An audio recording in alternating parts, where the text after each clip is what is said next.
2 more series to go here for the Intel Extreme Masters Bracket 4, and that will conclude all of our qualifiers through these open brackets and completely figure out who is going to be in the round of 24. Ooh, this is a new one. As we do have on the desk, we have Tasteless, we have Artosis, and we have Pig. Gentlemen, we have PvP coming up. It's going to be Harstem going up against Neeb, and realistically, this should be a very good PvP between 2 very good PvP players traditionally. Yeah, I mean, this is a great match because Disruptors, they're new, they've changed. Harstem just showed they were pretty awesome in the match. Wasn't quite able to take down Trap before, but a very close series. And what's really cool about the interaction between the 2 players, if we think of when Neeb beat Trap, actually another guy, to win the Casper Cup. That's true. You know, a big, huge, historic victory. It was off the back of him bringing Disruptors back into the meta when everyone was playing charge lots at the time. And I think that's just so cool because the units come back, it's changed up a bit. We've got 2 players that love this unit, and I think this is a good chance to see how it's going to interact in the new meta. That's a really interesting point, but I do want to point out as well that Harstem, I think, is always on the very cutting edge of the metagame. I've always viewed him as such, and I think it's very true. He watches all the Korean games and studies them, what they're doing, things like that. And even during the meta of Disruptors, like Harstem was one of the first guys to start switching into Void Rays, which actually became overpowered eventually and had to get nerfed for PvP specifically. So, I mean, it's a great PvP match between these 2. Yeah, I mean, looking at it, and Pig, you brought up a great point, which is the fact that Neeb basically built his now illustrious career off the back of Protoss versus Protoss. Tasteless, when we saw it over at the Casper Cup, nobody could believe what was happening when Neeb was able to take that victory, and it was at Protoss, Protoss, after Protoss, after Protoss, after Protoss, after Protoss. It was pretty incredible. The fact that he managed to do that over and over and really make history. That was the first time in... How many years had it been since then? Since a foreigner had won? Oh man, it was like 2000 or so. 1 or something. 2000. 2000. Yeah. He actually managed to completely change history. Yes. In that moment. So that tells you he has a good foundation, even when he's going up against the very best of the best. Right, yeah, definitely. This looks like it's going to be a good match then, and then obviously one of these players will get a pretty good warm-up between themselves to then eventually go up against Patience. If you had to kind of look at this match, though, when I think about it, I took a little bit of a look at the past results that these guys have had between one another. Harstem hasn't beaten Neeb in a series since April 2016. And there have been multiple series during 2016 and then a little bit beyond where he's just lost, basically. So that's not exactly the biggest confidence boost, I suppose, for Harstem coming into this. It isn't, but I kind of feel like Harstem's got a bit of a new win to him, right? Seems that way. Yeah, so far in this tournament, I think Harstem has looked better than Neeb.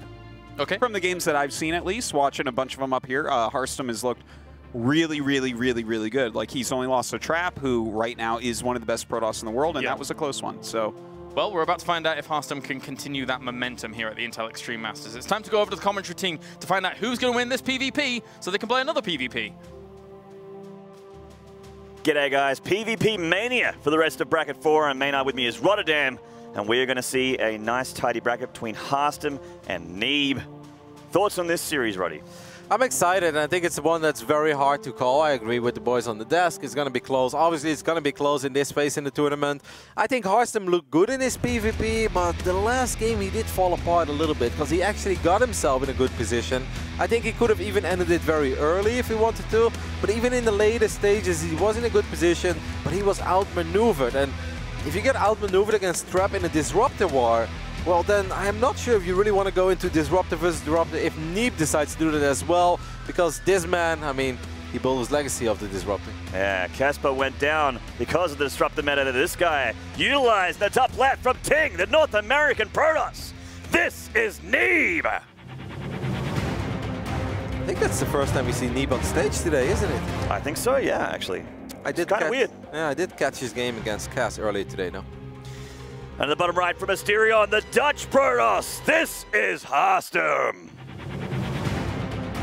Cracking his tunes as always, getting him focused and ready because he has got a rough series ahead of him. It's not going to be a pushover by any means. It's the multiple-time WCS champion we're looking at. Wow, fast wall-off here from Harstem. All right, in PvP, okay. This is actually something that's quite uncommon. He's actually going to go Nexus first. The Madman. someone giving a memo that Neeb is actually a Protoss player? This is a PvC build here from Harstem so far. Yes. You know, generally it's the 2 gateways on the high ground, which is what Neeb's doing right now. Now, with shield batteries, it is possible to hold almost any sort of early aggression. The problem is that if Neeb would scout this very early, there are some really bizarre things that Neeb could do. Let's say, like, he could proxy a Stargate, then you can have 2 Oracles pressuring the main base, and you can have a 3-gate aggression on the low ground. And then I don't really care how many shield batteries you have. You just don't have the amount of units to actually properly defend in both places. I am so curious to see what good old Alex decides to do the moment he spots this. Now, some people might think, can't you just go 2 adepts and kill him? There's a good chance that Harstem is going to have a full wall up by the time that the full adepts show up. But Neeb scouts it right now, and Maynarde, I am very, very curious. He's probably scratching his head a little bit here. I mean, obviously not literally, because his hands are on the keyboard. He's a pro gamer. That's not another probe. Okay, he's not. All right. He's not letting him get away with this. No, I think this might be a. It might be getting a fast outside pylon and start putting some pressure onto Harstem here. Or imagine if he takes the gold. No, that would be so bizarre. Neeb. No.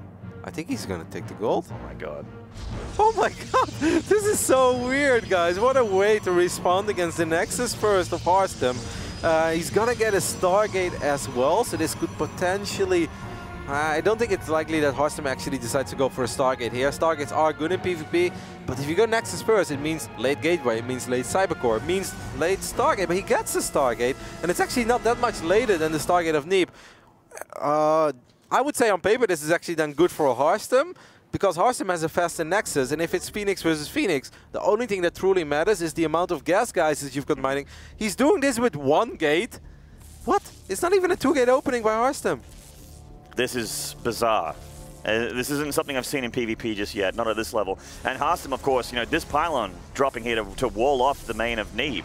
So Neeb can't leave without getting rid of that pylon just yet. Does Neeb know that Harstem is a Stargate? He doesn't, right? No, not yet. If Harstem scouted everything, so Harstem can just go for a Phoenix, and then this Oracle of Neeb is going to be borderline useless.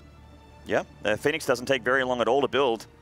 And we'll certainly be out before this Oracle is across the map for Neeb. A couple of depths shading on in, but a pylon wall off. They are denied any vision here. They might get a probe if they want, but... yeah. I think he will get 1 probe, because I don't think Harstem wants to cancel that pylon too early, because then the adepts could shade in. I think he will cancel it eventually, and I actually think that Neeb is going to end up losing an adept here. On paper, this is all so good for Harstem. What a bizarre opening here on Neon Violet. This is pretty much the last thing I would have ever predicted. A Nexus first into a 1-gate Stargate for Harstem, while Neeb is making an Oracle and taking the gold. Yeah, and then you should go. I actually think the longer you wait... Wow, he's so lucky that Harstem was not paying attention there. If Harstem chases that Oracle, you get absolutely nothing. Yeah, that is true. Well, we see that Harstem again trying to be annoying here, blocking the expansion of Neeb. He probably still thinks that Neeb's one basing. I mean, this is also sort of a scout. I don't think he... That's it, finish. It's kind of weird, right? Because it's going to die 2 seconds later, so that doesn't really make a lot of sense. So does Neeb have 2 Oracles? Can we confirm this? So, no, it's just a single Oracle. Yeah, he's not overcommitting to something that's going to get shut down super hard here by Harstem, as he is still pumping out Phoenixes back at home. What a game, Maynarde. What a game. These builds are so uncommon. This is not something we see very often at all. Now, Harstem will most likely follow this up with a robotics facility, because eventually, A, you need detection, and B, you need immortals in case you get Blink Stalker all in. And it's important for us to keep a close look on the... I mean, especially the probe count of Neeb, but perhaps where he decides to spend his chrono boost as well. If he decides to start chrono boosting out Blink in, let's say, the next 20 to 30 seconds, there's a big chance that he decides to be very, very aggressive. He is making some Stalkers just in case to defend that mineral line, as the Phoenixes can just dart on in, lift up a bunch of probes and wreck them. You know, the nice thing that Neeb has done in this game, Maynarde, is that Harstem knows there is a Stargate. So Harstem is afraid that he might potentially lose a Phoenix battle on the other side of the map, so that's why he's staying at home. And B is like, wait a minute, if he actually went Oracle instead of Stargate, then I need to keep my Phoenixes at home, because, you know, if the Oracle flies in, I want to be able to kill it. Right. But obviously, if Phoenixes are at home, you're not doing the economic damages that Phoenixes can normally do for yourself. And Phoenixes are his only way of dealing with the Oracle right now, as Harstem hasn't really got much of an army that shoots up at the moment. Going up in a Forge and looking to transition a little bit. Actually, these Stalkers get spotted by Harstem's Shade forward. And now I think Harstem is going to be very afraid to actually send out his Phoenixes to do eco damage, because then he doesn't have anything at home. He kind of needs those Phoenix to defend at home. He is going to have a couple of Immortals. The shield battery should keep him safe, but I think Harstem is a little bit worried because his first Immortal's not here yet. So he's like, let's just get a second battery and perhaps even 3 batteries for now to make sure I just don't die here. There's a lot of Stalkers for Neeb, but there's a lot of Phoenixes here for Harstem. Can they turn the tail of this battle here? Neeb with a lot more on the ground, Harstem with a lot more in the sky, and he has Blink as well. Neeb can always recall. Neeb can always recall if things get a little bit too dicey, but for now he wants to stay aggressive. He gets the kill there. This wall-off is sort of working against Harstem, right? This makes it really awkward for his units and his Phoenix to fight at the same time. And a good chunk of his production and tech is here as well.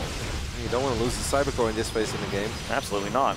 He's as adept or those Stalkers are a lot more handy than Zealots at this point. The Immortals are almost more important than both of them at this point, as he's no way he's going to catch up with these Stalker numbers right here for Neeb as he continues his pressure. The Cybercore is going to go down.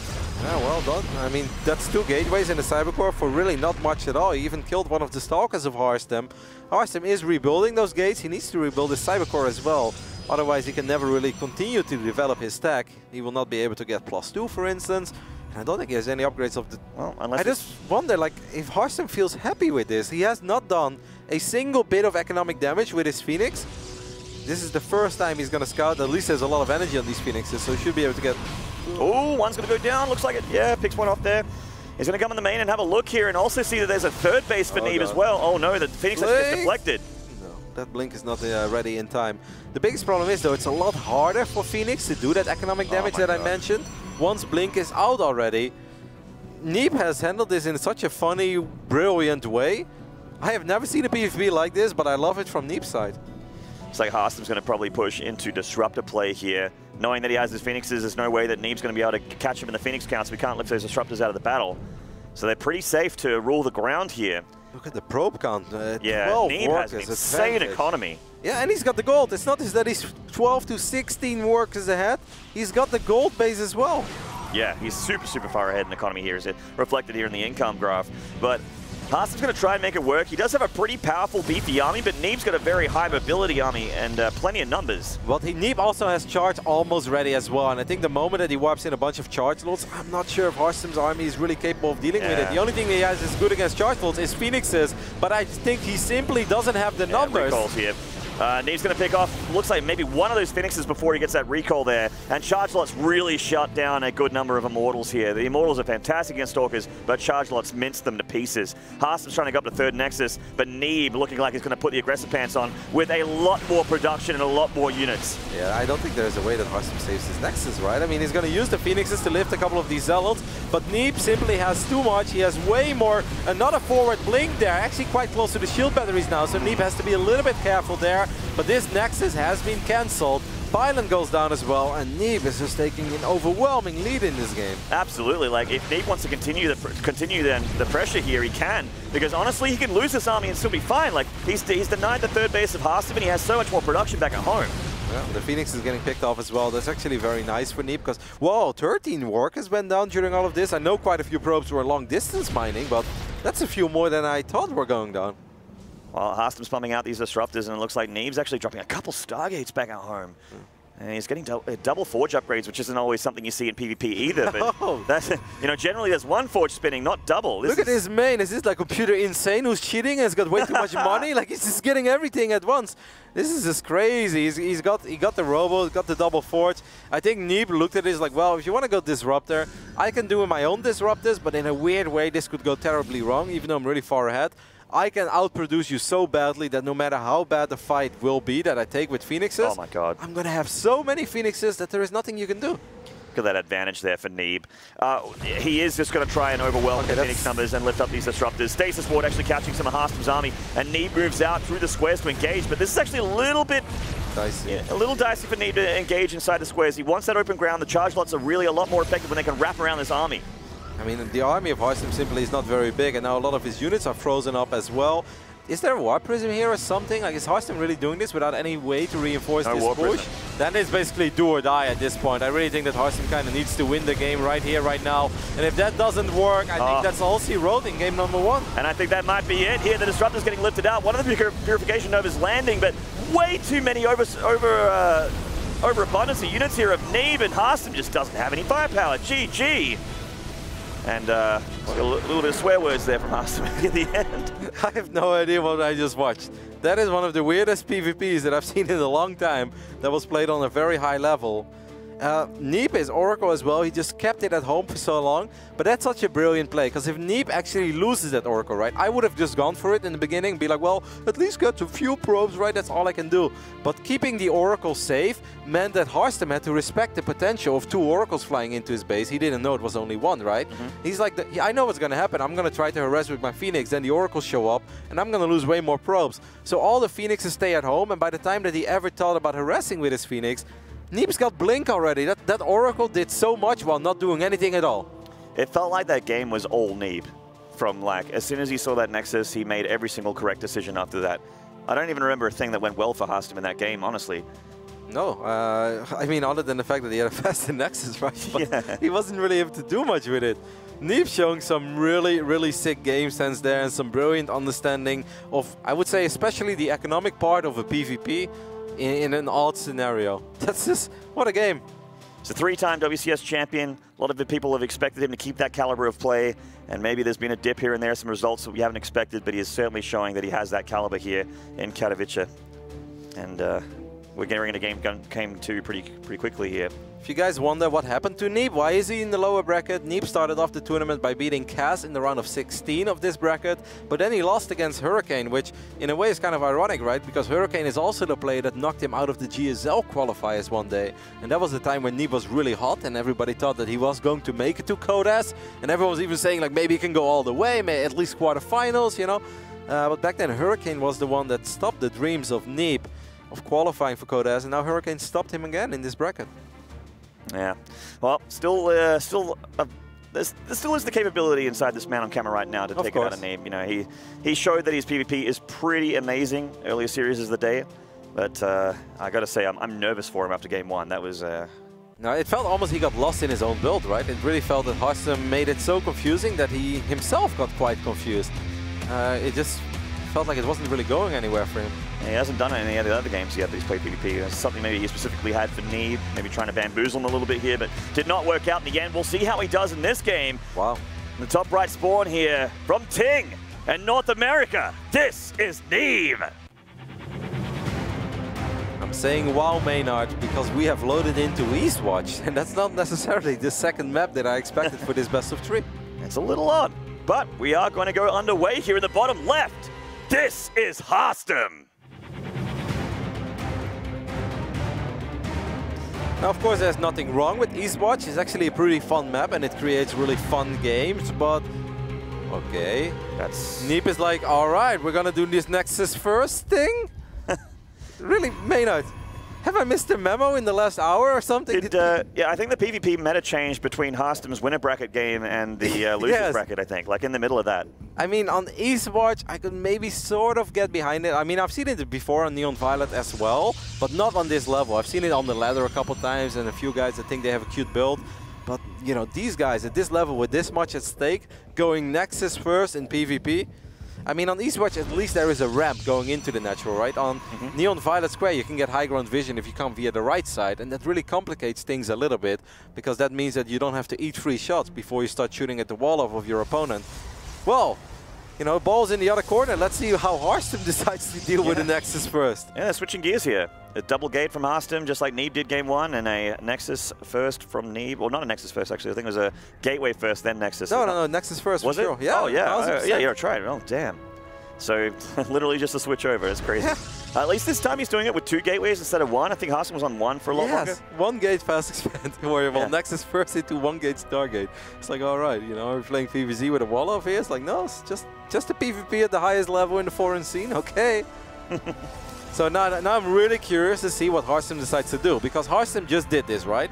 Like, technically, Harstem could do the exact same thing that Neeb just did, because Eastwatch has a gold base as well. So, you know, that would be really funny if he decides to do that. But I think he might just take his natural. Well, he hasn't scouted just yet, so... Oh. Uh-oh. Maynarde, he's so close. What? No. Come on. Oh man, my God. Proxy tech here from Harstem. What do you think? Maybe a gate and a Stargate? Or just a gate? Or just a Stargate? Or a Robo? No. No, Stargate here from Harstem. He could still potentially get a gateway there as well for the rep. Oh my God, with shield Is he gonna do the Void Ray thing in PvP? Void Ray? Oh, now the Zealot is gonna scout as well. Are you kidding me, Maynard? What are we watching? This is like not PvP. No, this is... They're doing all these builds that we know from different matchups. I mean, we know the Void Ray rush in PvT on Neon Violet. This is a Terran build here. Yeah. Okay, I mean... Void Rays charged up against Stalkers are pretty good, right? Prismatic alignment. And they're not bloody bad. Where's that Zealot? Come on. Neeb is getting so unlucky with his scouting. How is he just missing everything up to this point? Well, he's going to see it now as he hits on the other side of that brush here. Gateway Hello, as well. Proxy Pylon. And now he's going to see the gateway too, and that's going to complicate things a little bit. At least he knows there's no Nexus. Obviously, Neeb had a feeling that this might happen. A Robo against Void Rays. This basically means that Neeb needs to keep all of his Stalkers alive, because if he runs low on Stalkers, he's not going to have an answer against the Void Rays. Well, he does have 4 Stalkers versus the 3 here of Harstem, and one of his Stalkers is already damaged. Neeb's moving forward to his units, picks up one of the Stalkers. That one gets, just saved there by that shield battery. Harstem is losing his units, though. And he killed the probe, which means no extra pylon, which means that those shield batteries are not actually powered. But Harstem can sort of win this Stalker skirmish, and I think trading Stalkers is really good for Harstem because of this Void Ray. But now Neeb's got shield batteries on the high ground as well. Oh, Harstem needs a probe, he needs a pylon there. The probe's just coming out now, but it might be a little bit late for Harstem. We'll see how far he can go here with this proxy now. Stalker's starting to press the issue. They're already so low in hit points. Yes, they can come back to the shield batteries, but there's some high health and more Stalker numbers here for Neeb. Void Ray is not too bad against Stalkers, but I think this is so good for Neeb now. Killing that pylon while that skirmish was going on was massive. He got the pylon, he got the probe. Now he knows exactly what he's going up against. He's got all these shield batteries as well. The Void Ray is going to try to do some work. One of the Stalkers trapped there. Prismatic alignment. This is the moment for Harstem. Here we go. Can it make the difference? He's starting to burn through the Stalker numbers here of Neeb. They're just out of range of that shield battery. You got 1 energy shield battery here at the back, and Neeb's actually forced to make a second one here, or a 4th one actually in total. That force, actually there's a sentry being warped in. That means if Neeb ever leaves that wall again, he's going to get force fielded out. Now the cybernetics core is going to take a lot of damage, and that's the only anti-air that Neeb has in a way, right? Like he needs that cyber core. So losing the cyber core is a very big deal. No, he can only wipe his Zealots and Immortals. He doesn't have enough anti-air. Zealots not super great against Void Rays, and they are continuing to take away more and more structures here for Neeb. Gateway goes down, there's an Immortal here. Again, Immortals don't shoot up either. So this is getting from bad to worse here for the American Protoss. Can he keep the Stalkers alive to somehow kill the Void Rays of Harstem? Oh, there's a force field. He does catch one Stalker in a Sentry here, but doesn't quite have the DPS to get rid of them. Harstem's starting to repower. He's got this shield battery right in Neeb's face now. This is a battle of shield batteries on both sides. This reminds me of the Warcraft 3 fight near a healing fountain. They never end, Maynard. Now there's the force field he was looking for. Prismatic alignment of the Void Rays. The Immortal goes down. And that looks like it's almost over here for Neeb. Harstem is starting to break through a little bit. Well, I mean, the Cybercore has finished up though, so Neeb can actually start warping in a couple of Stalkers again, and the Zealots were very annoying. One Void Ray! Ooh, it's so low! Not go down! Shield battery's out of energy here. The Void Ray does get taken out. The second one too! Oh! Neeb gets the second Void Ray! What a ult! The dream is staying alive here! And he's got 2 extra gates finishing up as well, so soon Neeb is going to be able to warp in 4 units at once, and he's still chilling near 5 shield batteries. All these shield batteries at the front for Harstem are actually out of energy now, Roddy. It's all up to whatever he has here now. Oh, he's pulling probes. I don't think he has to. You're kind of fine, Neeb. You need that economic lead, I feel, with your 4 gates. Oh, man. This is so tense.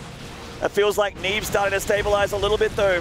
His shield batteries are actually out of energy as well. He has so much more production. But does he, can he spend it, though? Does he really have the money for it? He shouldn't go too far away. He's going to go back to his shield batteries again. He gets that Void Ray. That means no more high ground vision for Harstem. And no more Void Rays for Harstem either. It's too much. Wow. GG, what a hold from Neeb. And he gets himself a 2-0 over the Dutch Protoss. That was a bizarre game. Oh my god. What a weird PvP we just watched, but that was really awesome. What a weird fight there in the end. Really back and forth. The start was great for Neeb, but then at one point, when he lost the Cybercore, he lost the Gateway, you start sweating it a little bit. But he didn't underreact when it came to the shield batteries, Maynard.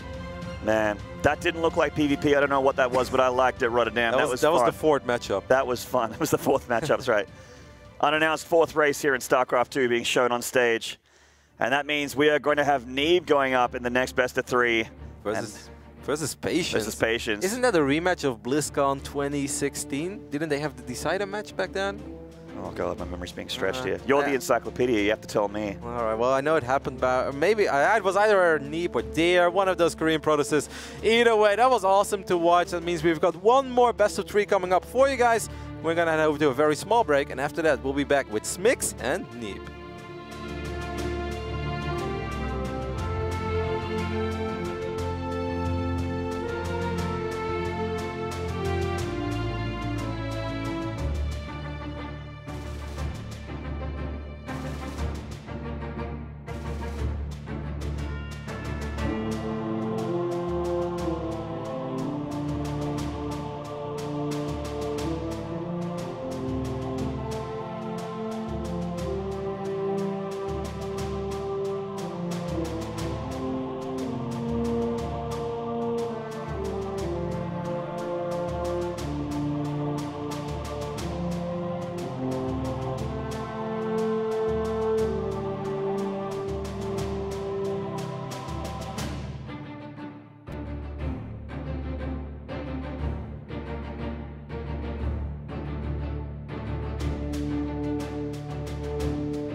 Welcome back, everybody, to the Intel Extreme Masters Katowice 2018. We just saw a Protoss versus Protoss between Neeb and Harstem, and Neeb takes him down 2-0. So first of all, congratulations, Neeb. That was a really interesting PvP. We saw Rotterdam going absolutely crazy as he was commentating. I want to jump right into talking about the games. Let's start with Game 1. We saw Harstem open Nexus first, which is pretty unorthodox. So what were your thoughts when you saw that he did that?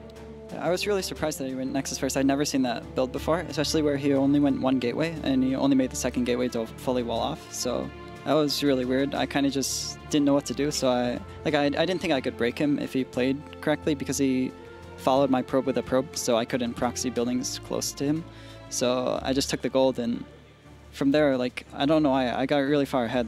Like, I think he must have thought I was all-inning or like committing to Phoenix or something, but yeah, I was just really far ahead from there. And then going into Game 2 was also a crazy situation. It felt like Harstem was going to break you a few times. Did you also get nervous that he would, or were you confident you could hold?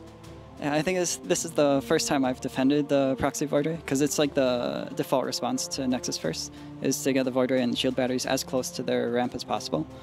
I think it went really good for me because I made the Zealot and scouted everywhere, although I missed the proxy. Like, he didn't have a very close proxy. Like, his Stargate wasn't like at the bottom of my ramp or anything. And then I killed the first 2 batteries, which is very important. Like, I probably wouldn't have held it if I hadn't killed those. I also made a Robo and a battery in my main, which you shouldn't do versus Void Ray proxy, but I just didn't know what it was because I was scouting and I didn't see anything.